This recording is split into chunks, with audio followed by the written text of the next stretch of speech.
Alice is a curious young girl who is sitting by the riverbank with her sister, feeling bored as her sister reads a book without pictures. Alice's attention is caught by a white rabbit wearing a waistcoat and muttering to himself, oh dear, I shall be late." Intrigued by the rabbit's unusual behavior, Alice decides to follow him, leading her to a large rabbit hole. Without hesitation, Alice peers into the hole and suddenly falls into a deep, magical tunnel that seems to go on forever. As Alice falls, she notices that the walls of the rabbit hole are lined with cupboards, shelves, and strange objects. Eventually, she lands softly at the bottom of the tunnel, in a strange, dimly lit room. In this room, Alice finds a small door that leads to a beautiful garden, but she's too large to fit through it.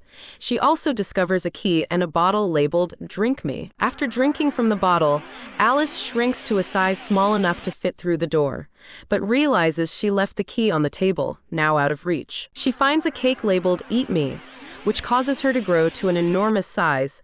She then shrinks again after fanning herself with a mysterious fan. As Alice shrinks, she begins to cry and her tears create a large pool.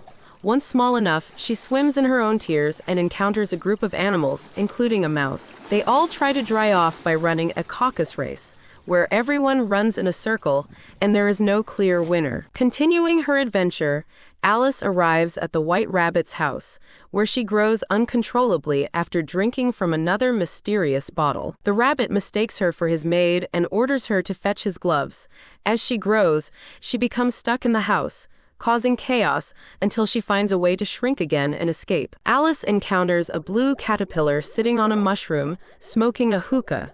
The caterpillar is grumpy and speaks in riddles, confusing Alice further. He advises her to eat from the mushroom to control her size, with one side making her grow and the other making her shrink. Alice eventually stumbles upon a tea party hosted by the Mad Hatter, the March Hare, and the Dormouse. Alice becomes increasingly frustrated with the madness around her and decides to leave the tea party, feeling that there is no sense to be made of anything in Wonderland. Alice finally finds herself in the beautiful garden she glimpsed earlier. There she meets the Queen of Hearts, a tyrannical ruler who is obsessed with the phrase "off with their heads." The Queen invites Alice to play a game of croquet, but the game is as chaotic as the rest of Wonderland. The balls are live hedgehogs and the mallets are flamingos.